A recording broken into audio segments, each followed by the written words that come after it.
कि अल्लाह की मदद क्यों नहीं आ रही? कौन सी ऐसी चीजें हैं जिसकी वजह से आज अल्लाह की मदद नहीं आ रही है? दुआओं में तो कोई कमी नहीं हो रही, यहाँ से लेकर मक्के तक दुआएं हो रही हैं, इमाम हरम दुआ कर रहे हैं, तहज्जुद में न जाने कितने मुसलमान दुआएं कर रहे हैं, दुआएं तो बहुत हो रही हैं, दुआओं में असर क्यों नहीं है मेरे भाइयों? अल्लाह की मदद क्यों नहीं है? इस सवाल का जवाब कुरान में देते, जो आयत करीमा मैंने आपके सामने पढ़ी है सूरह मोहम्मद की आयत है, और अल्लाह ताला इस आयत में अपने नबी के सहाबा से कह रहा है, या अय्युहल्लज़ीना आमनू इन तंसुरुल्लाह यंसुरकुम व युसब्बित अक़दामकुम। ऐ ईमान वालों, अगर तुम अल्लाह की मदद करोगे। अब यहाँ एक चीज और नोट करो, हमारी इतनी औकात नहीं कि हम अल्लाह की मदद करें। ना ना, अल्लाह की मदद का मतलब क्या है भाई? अल्लाह क्या हमारी मदद का मोहताज है? मदद तो छोड़ दो, अगर कोई नमाजी, कोई ज़कात देने वाला, कोई रोजा रखने वाला, कोई हज करने वाला, कोई उम्रा करने वाला, अगर ये समझता है कि उसकी इबादत से अल्लाह को कोई फायदा पहुंच रहा है, अल्लाह का कोई भला हो रहा है, या अल्लाह को कोई फैज़ पहुंचा रहा है, अपने दिमाग से ये कीड़ा निकाल। अल्लाह के नबी फरमाते हैं, अल्लाह ताला कहता है, या इबादी, ऐ मेरे बंदो, लौ अन्ना अव्वलकुम व आखिरकुम व इंसकुम व जिन्नकुम कानू अला अत्का कल्बि रजुलिन वाहिदिन मिनकुम। ऐ मेरे बंदो, जितने इंसान हैं और जितने जिन्नात हैं और जितने पहले के लोग हैं और जितने बाद के लोग हैं, सारे के सारे लोग अगर मुत्तकी बन जाए, परहेजगार बन जाए, अल्लाह से डरने वाले बन जाए, दुनिया में सबसे नेक इंसान के जैसे बन जाए, अल्लाह फरमाता है, माज़ादा फी मुल्की शैया। है मेरे बंदो, तुम सबके सब मुत्तकी और परहेजगार बन जाओ, फिर भी मेरी सल्तनत में कोई इजाफा होने वाला नहीं है। और ऐ मेरे बंदो, कान खोल करके सुन लो, जितने आदम की औलाद है और जितने जिन्नात हैं और जितने पहले के लोग हैं और जितने बाद के लोग हैं, सबके सब मेरे नाफरमान हो जाएं, सबके सब अल्लाह की नाफरमानी करने लगे, गुनाह करने लगे, मा नक़सा मिन मुल्की शैया, मेरी हुकूमत में, मेरी सल्तनत में, मेरी बादशाहत में कोई कमी आने वाली नहीं है। अल्लाह को कोई फायदा नहीं, और हमारी इतनी औकात नहीं कि हम अल्लाह की मदद कर सकें। तभी शायद का क्या मतलब है भाई? या अय्युहल्लज़ीना आमनू, ऐ ईमान वालो, इन तंसुरुल्लाह यंसुरकुम, अगर तुम अल्लाह की इबादत करोगे, अगर तुम अल्लाह की मदद करोगे, अल्लाह तुम्हारी मदद करेगा। यहाँ अल्लाह की मदद से मुराद क्या है? अल्लाह के दीन की मदद, अल्लाह के दीन की मदद। अगर तुम अल्लाह के दीन की मदद करोगे, अगर तुम इस्लाम की मदद करोगे, अगर तुम इस्लाम की हिफाजत करोगे, अगर तुम अल्लाह के दीन का ताबूत करोगे, अगर अपने ताकत के जरिए, अपने माल के जरिए, अपने इल्म के जरिए, अपने जिस्म के जरिए तुम अल्लाह के दीन की मदद करोगे, अल्लाह तुम्हारी मदद करेगा। अब जरा मुझे एक सवाल का जवाब दो। ढोल बज्जा इस गांव का नाम है। मेरे भाइयों, जरा अपने दिलों पर हाथ रख के बताना, सुबह आंख खुलती है तब से लेकर रात में बिस्तर पे जाने के टाइम तक जरा गौर करना, हर शख्स गौर करे, हम अल्लाह के दीन की कितनी मदद करते हैं।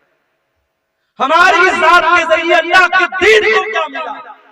अपने लिए तो बहुत कुछ हमने कर लिया, बच्चों के लिए बहुत कुछ कर लिया, बीवी के लिए बहुत कुछ कर लिया, घर वालों के लिए बहुत कुछ कर लिया। हमारे 24 घंटों में हमने अल्लाह के दीन के लिए क्या किया? कितने मिनट हमने खर्च किया, कितना पैसा हमने खर्च किया, कितनी एनर्जी हमने खर्च की। मेरे भाइयों, अल्लाह की मदद ऐसे नहीं आएगी। इन तंसुरुल्लाह यंसुरकुम, जब तुम अल्लाह की मदद करोगे, अल्लाह तुम्हारी मदद करेगा। और अल्लाह तुम्हारी मदद ही नहीं करेगा, वो युसब्बित अक़दामकुम, बड़े से बड़ी सुपर पावर तुम्हारे सामने आ जाए, बड़े से बड़े हथियार तुम्हारे सामने आ जाए, तुम्हारे पैर के अंदर कभी लफ्ज़ नहीं आएगी, अल्लाह तुम्हारे कदम को जमा करके रख देगा। और यही फर्क है मेरे भाइयों हमारे बीच और नबी के सहाबा। नबी के सहाबा अल्लाह के दीन की मदद के लिए हर वक्त तैयार। जरा जंग ओहद का मंजर देखो मेरे भाइयों। जंग ओहद में चंद मुसलमानों की गलती से जीती हुई जंग हार गए मुसलमान और सारा पासा पलट गया। अल्लाह के प्यारे नबी जख्मी हो गए। असल में बार बार ये जो भाई इसकी वजह से दबाव इसका क्या है या तो इसको बार बार पढ़ ले। जंग का पासा पलट गया और जीती हुई जंग मुसलमान हार गए। बड़े गौर से सुनना मेरे भाई, जंग मुसलमान हार गए, अल्लाह के नबी जख्मी हुए, आपका चेहरा लहूलुहान हो गया और 70 सहाबे किराम भी शहीद हो गए। ये सब कुछ कब हुआ? जंग उहद के अंदर, गज़वे उहद के अंदर। नबी मौजूद हैं और इस दुनिया के सबसे बेहतरीन लोग यानी मुसलमान सहाबे किराम मौजूद हैं। उसके बावजूद सहाबे किराम के रहते हुए और नबी के रहते हुए ये जंग मुसलमान हार गए। आज हमें और आपको क्या लगता है? अरे भाई ऐसा कैसे हो सकता है? जब हम अल्लाह के मानने वाले, अल्लाह के दीन पर चलने वाले, ऐसा कैसे पॉसिबल है? हमारी मस्जिदों के साथ कोई गलत कैसे कर सकता है? हमारी मस्जिदों पर कोई अन्याय कैसे हो सकता है? ये तो अल्लाह की इबादत का घर है। हमें ऐसा लगता है कि नहीं लगता? ये सवाल पैदा होता है। अब जरा सोचो मेरे भाई, हम तो बड़े गिरे पड़े मुसलमान हैं, हम लोग तो बड़े गुनहगार मुसलमान हैं, सर से पैर तक गुनाहों में लथपथ हैं। सोचो जब सहाबा के दौर में ये हालत हुई है, एक गलती, सिर्फ एक गलती की है सहाबा ने, चंद सहाबा ने, जिनको अल्लाह के नबी ने तैनात किया था पहाड़ी के ऊपर, यहाँ से हटना नहीं, 50 लोगों को तैनात किया था।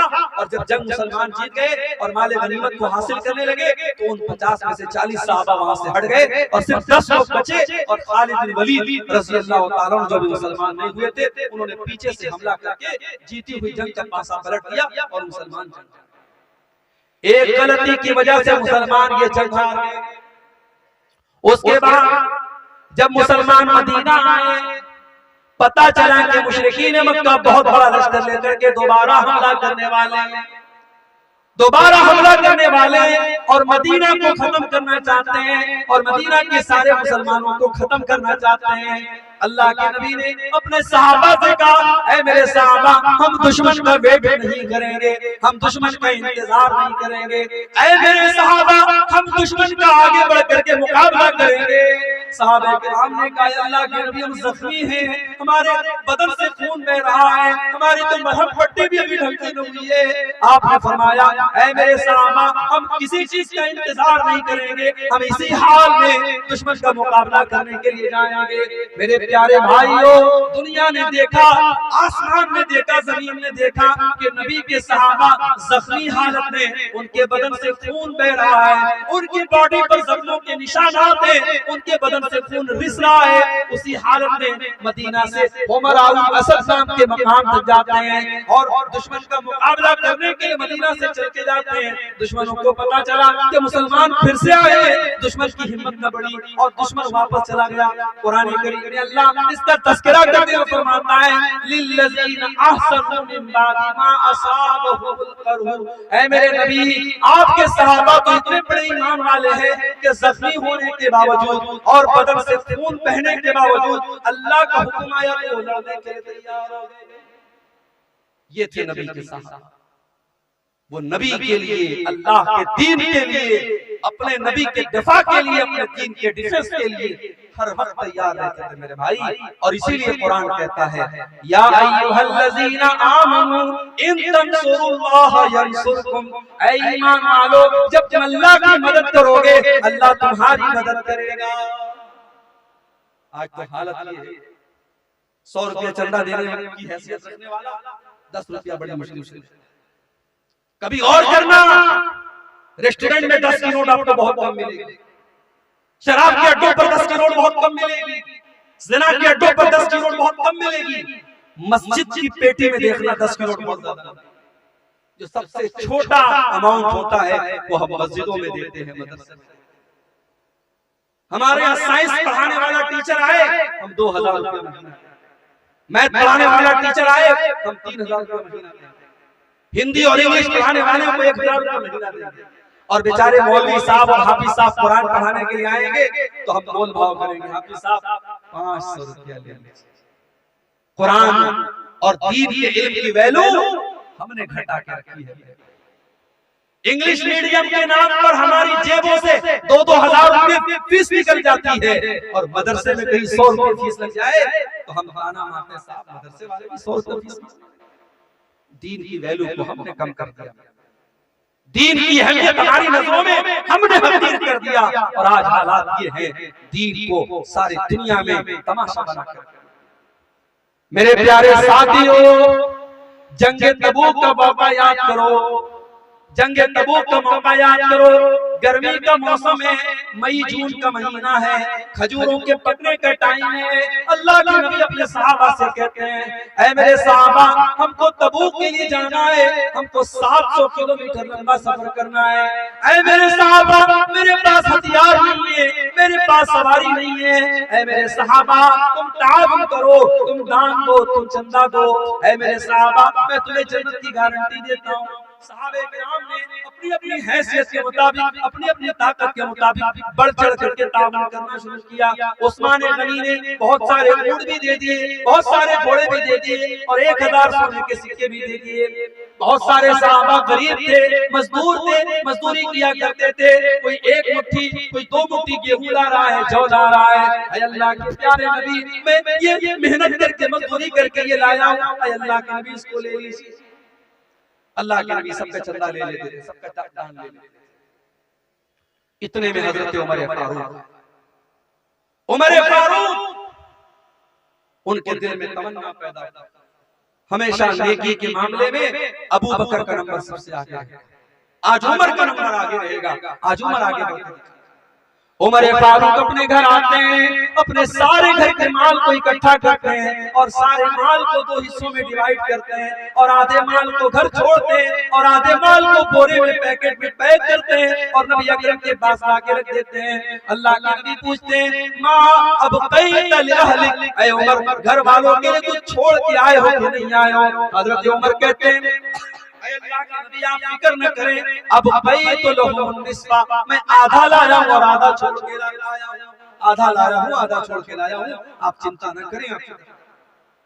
अब हजरत उमर इंतजार कर रहे हैं। अब देखिए अबू बकर क्या लाया। हजरत अबू बकर भी थोड़ी देर में आए, उन्होंने भी अपने सामान का झोला ला करके रख दिया।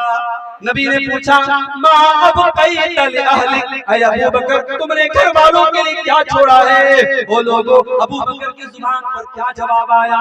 अबू बकर की जुबान पर क्या जवाब आया? शायर कहता है, नबी ने जो पूछा कि क्या साथ लाए, तो सिद्दीक़ अकबर के होठों पे आया, वहाँ मौलो दौलत की क्या है हकीकत, जहाँ जानू दाने को दिल चाहता है। अबू बकर सिद्दीक़ कहते हैं, अब अल्लाह व रसूलहू, ऐ अल्लाह के नबी, मैं अपने घर वालों के लिए अल्लाह को छोड़ के आया हूँ, उसके रसूल को छोड़ के आया हूँ। ऐ अल्लाह के नबी, मैं घर में कुछ भी नहीं छोड़ा, मैंने घर में झाड़ू लगा दिया, मैं सब लेके आया हूँ। आज अल्लाह के दीन को मेरे माल की जरूरत है। ऐ अल्लाह के नबी, अपने घर में कुछ छोड़ के नहीं आया। ये नबी के साथ। मेरी प्यारी माँ और बहनों, आज जज्बा हमारे अल्लाह की मदद कहां से आएगी? हमारी जिंदगियों में दीन की कोई हैसियत नहीं। हमारी 24 घंटे में हम अगर गौर करें, हम दीन के लिए कितनी मेहनत कर रहे हैं, और दीन के लिए हम क्या कर रहे हैं मेरे भाइयों? हम कुछ नहीं कर रहे हैं। अल्लाह का वादा सीधा सीधा है, इन तंसुरुल्लाह यंसुरकुम, जब अल्लाह के दीन की मदद करोगे, अल्लाह तुम्हारी मदद करेगा। उहद का वो मंजर भी आता है। एक औरत आती है, बताया गया तेरा भाई शहीद हो गया, तेरा बाप शहीद हो गया है, तेरा शौहर शहीद हो गया है। बाप के मरने की खबर सुनी, भाई के मरने की खबर सुनी, शौहर के मरने की खबर सुनी, सारी मुसीबतों पर सब्र कर लिया और फिर कहती है बोलो ठीक है, मेरे बाप का इंतकाल हो गया, मेरा भाई शहीद हो गया, मेरा शौहर शहीद हो गया, मुझे ये बताओ कि अल्लाह के रसूल का क्या हाल है। लोगों ने कहा अल्लाह के रसूल बिल्कुल सही सलामत है। उसने कहा नहीं, जब तक मैं अपने नबी का दीदार न कर लूं, जब तक मैं अपने नबी को देख न लूं, मुझे चैन नहीं मिल सकता। लोगों ने दीदार कराया, लोगों ने दिखाया, देखो ये अल्लाह के नबी है। जब अल्लाह के नबी को देखती है तो क्या कहती है, कुल्लु मुसीबतिन बादक जलल या रसूल अल्लाह, अल्लाह के नबी आपके रहते हुए सारी मुसीबतें मेरे लिए आसान है। अल्लाह के नबी आप जिंदा हैं, आप सही सलामत हैं, मुझे बाप के जाने का, मुझे भाई के जाने का, मुझे शौहर के जाने का कोई दुख नहीं है। अल्लाह के दीन के लिए अपना सब कुछ कुर्बान करने का जज्बा था मेरे भाइयों। सहाबा के अंदर वो जज्बा हमारे अंदर नहीं है। जब तक ये जज्बा हम पैदा नहीं करेंगे, हम और आप अल्लाह की मदद के बिना उसके घर और को पकड़ दिया जाए। जिस घर और मकान को बनाने में इंसान का खून पसीना सर्फ होता है, इंसान की गाड़ी कमाई खर्च होती है, पल भर में उसके उस घर पर मेरे भाइयों वीरान कर दिया जाता है और चटियल मैदान कर दिया जाता है। इंसाफ का ये नमूना इस वक्त अपने मुल्क में, ये मुल्क मेरे भाइयों हमारा। और किसी शायर ने बड़ी सच्ची बात कही थी, हम खून की किस्तें तो कई दे चुके, लेकिन ऐ अर्ज़ वतन कर्ज तेरा अब भी अदा नहीं होता। ऐ अर्ज़ वतन अब भी तेरा कर्ज अदा नहीं हो रहा है। हम खून की बहुत सारी किस्तें तेरे ऊपर निछावर कर चुके हैं। बहुत सारे हमारे, कोई ब्रिगेडियर उस्मान था, कोई कैप्टन अब्दुल हमीद था, और कोई हमारा, कितने हमारे मुसलमानों के नौजवान सरहदों पर जिन्होंने अपनी जानें गंवा दी इस मुल्क की हिफाजत के लिए। और आज इस मुल्क में उस मुसलमान से ये कहा जाए कि मुल्क तेरा नहीं है, इस मुल्क में तेरा कोई काम नहीं है, तू अज़ान नहीं दे सकता, तू नमाज नहीं पढ़ सकता, तू अपने दीन और ईमान पर कायम नहीं रह सकता। ये सवाल आज मुसलमान से मेरे भाई बड़ी नाजुक घड़ी। जरा तारीख 1400 साल पहले चलो, अभी मोहम्मद रसूलुल्लाह अरब की धरती पर नहीं आए हैं, अभी अल्लाह के आखिरी नबी दुनिया में उनका जन्म नहीं हुआ है। आपके जन्म से 40 या 50 दिन पहले यमन का एक बादशाह है, उसका नाम अब्रहा है। उसको मालूम हुआ कि अरब की धरती पर खाने काबा नाम की एक बिल्डिंग है, एक इमारत, और उस खाने काबा का तवाफ लोग करते हैं, लोग हज करते हैं, लोग उम्रा करते हैं। उसने अपने यमन की राजधानी सना के अंदर बहुत बड़ा उसने इमारत बनवाई, स्ट्रक्चर बनवाया, और हुक्म दिया कि आज के बाद यमन के लोग, उनको हज करना होगा, उनको उम्रा करना होगा, वो खाने काबा नहीं जाएंगे, वो मक्का नहीं जाएंगे, वो मेरे इस बनाए हुए घर का तवाफ करेंगे। और यहाँ वो अब्राहा ईसाई था, क्रिश्चियन, लेकिन खाने काबा का एहतराम उन मुशरिकों के दिल में था। वो मुशरिक थे, वो बुतों के पुजारी थे, मगर खाने काबा के बारे में उनका ये अकीदा था कि अल्लाह की इबादत का पहला घर है। ये इब्राहीम अलैहिस्सलाम ने इस घर को बनाया है, और इब्राहीम अलैहिस्सलाम से पहले भी ये घर मौजूद था। ये धरती पर अल्लाह की इबादत का पहला घर है। लोगों ने अब्राहा के बनाए हुए उस नकली काबा का तवाफ करना तो बड़ी दीन की बात है, और उसकी ज़ियारत करना तो बड़ी दीन की बात है। लोगों ने इंसल्ट की कि उसके उस इमारत के अंदर जाकर के उन्होंने पाखाना कर दिया, पेशाब कर दिया। अब्राहा का गुस्सा आया, उसने ये नहीं पता करवाया इस मेरे बनाए हुए स्ट्रक्चर में किसने पाखाना किया, किसने पेशाब किया, किसने गंदगी की। उसने कहा अब मैं खाने काबा को ही मिटाऊंगा, न रहेगा बांस। उसने बहुत बड़ा लश्कर तैयार किया, और शायद दुनिया के इतिहास का और दुनिया की तारीख का ये पहला लश्कर था जिस लश्कर में हाथियों को इस्तेमाल किया। अब्राहा खुद बहुत बड़े हाथी पर सवार होकर आया था, और दुनिया की नजरों ने देखा कि यमन का ये बादशाह अपने हाथियों के साथ खाने काबा पर हमला करने के लिए यमन से निकला। और जब मक्का की सरहदों में दाखिल हुआ, इसके सिपाहियों ने कुछ ऊंटों को पकड़ लिया। कुछ ऊंट थे वहां पर, उन ऊंटों को पकड़ लिया और उन ऊंटों को अपना बना लिया। वो ऊंट किसके थे? वो अल्लाह के रसूल के दादा अब्दुल मुत्तलिब के। अब्दुल मुत्तलिब को पता चला अबरहा के सिपाहियों ने मेरे ऊंटों को पकड़ लिया है। अब्दुल मुत्तलिब आते हैं और अबरहा से कहते हैं, अबरहा मेरे ऊंट मुझे वापस कर दो। अबरहा को मालूम था अब्दुल मुत्तलिब खाने काबा के मुतवल्ली हैं, खाने काबा की चाबी उनके पास रहती है। अय अब्दुल मुत्तलिब, मैं तो तुम्हें बहुत नेक इंसान, बहुत अच्छा इंसान समझता था, तुम तो बहुत मेरे प्यार से बहुत कमतर निकले। ऐ अब्दुल मुत्तलिब, तुम्हें मालूम है मैं यमन से चल करके तुम्हारे खाने काबा को गिराने आया हूँ। जिस खाने काबा को तुम अल्लाह का घर मानते हो, जिस खाने काबा को तुम इतना एहतराम करते हो कि तुम उसका तवाफ करते हो और हज और उम्रा करते हो। ऐ अब्दुल मुत्तलिब, उस खाने काबा की तुमको कोई चिंता नहीं है और तुम अपने ऊंटों को मेरे पास लेने के लिए आए हो। इसका मतलब ये हुआ कि तुम्हें अपने ऊंटों से ज्यादा प्यार है, तुम्हें खाने काबा से कोई प्यार नहीं। अब जरा जवाब सुनना अब्दुल मुत्तलिब। अब्दुल मुत्तलिब मुसलमान नहीं थे, उसी अपने खानदान के मजहब पर थे, अपने बाप दादा के मजहब पर थे, बुत परस्ती वाले मजहब पर थे, इस्लाम पर नहीं थे। लेकिन उन्होंने जो जवाब दिया वो जवाब बड़ा माकूल जवाब। कहा मैं ऊंटों का मालिक हूं, ऊंटों की हिफाजत मेरे जिम्मे थी, इसलिए मैं अपने ऊंट लेने आया। जहां तक खाने काबा की बात है, इन्ना लहू रब्बन यहमीही, इस खाने काबा का एक परवरदिगार है, एक रब है, वो अपने घर की हिफाजत करना जानता है, मुझे उसकी चिंता करने की जरूरत है। और फिर चश्मे फलक ने वो मंजर भी देखा। अबरहा अपने हाथियों से जब इशारा करता है, हाथी शाम का रुख करने के लिए तैयार है, हाथी जो है यमन की तरफ वापस जाने के लिए तैयार है, हाथी तीनों डायरेक्शन में जाने के लिए तैयार है। मगर हाथी को जब ये कहा जाता है तो खाने काबा की तरफ चल, हाथी 1 इंच चलने के लिए तैयार है, 1 इंच हाथी आगे बढ़ने के लिए तैयार है। उसके बाद दुनिया की नजरों ने ये देखा, हाथियों पर आए हुए उस लश्कर का खात्मा करने के लिए अल्लाह ताला ने बारूद नहीं बरसाया, अल्लाह ताला ने तोप के गोले नहीं बरसाए, अल्लाह ताला ने फरिश्तों की फौज को नहीं भेजा, बल्कि अल्लाह ने कैसे अपना अज़ाब नाज़िल फरमाया। अलम तरा कैफ़ फ़अला रब्बुका बिअस्हाबिल फील।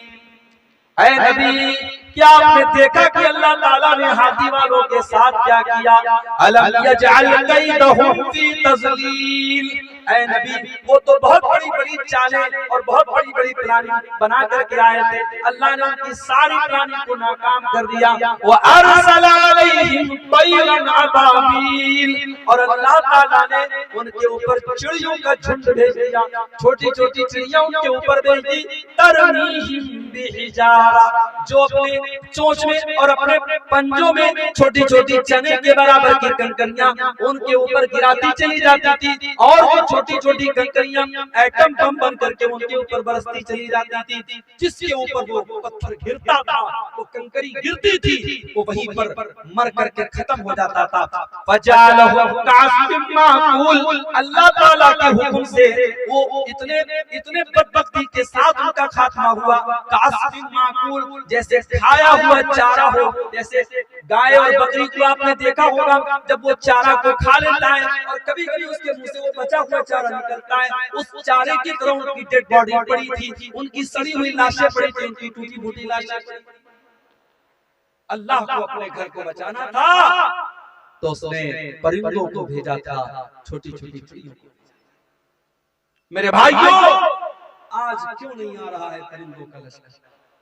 आज क्यों नहीं आ रही अल्लाह की मदद? क्या ये सवाल हमारे और आपके दिमाग में नहीं पैदा? बिल्कुल पैदा होता है। और जो नज़्म मैंने पढ़ी अभी आपके सामने खुतबे के बाद, उस नज़्म के आखिरी शेर में भी यही शिकवा किया है शोरिश काशिनी ने। हक परस्तों की अगर की तूने दिल जोई नहीं, ताना देंगे बुत के मुस्लिम का खुदा कोई नहीं। आय अल्लाह, क्या ये दौर भी देखना था कि ला इलाहा इल्लल्लाह और अल्लाहु अकबर की सदाओं के ऊपर आज शिर्क और कुफ्र की सदाएं भारी पड़ती हुई नजर आ रही हैं। आय अल्लाह, आज तेरे घर के ऊपर, तेरी मस्जिद के ऊपर, तेरी इबादत खाने के ऊपर अल्लाह शिर्क के अड्डे बनाए जा रहे हैं। अल्लाह बुतखाने बनाए जा रहे हैं। अल्लाह, क्या ये दिल भी देख रहा था हक परस्तों की अल्लाह अगर तुमने मदद न की, कल दुनिया कहेगी मुसलमानों तुम्हारा खुदा कहां चला गया। ये शायर ने बड़ा सच्चा शिकवा किया है। मेरे भाइयों, हमें तो शिकवा है अपने परवरदिगार का, मगर हमारे रब का भी हमसे शिकवा। और आज यही मेरा मौजू है।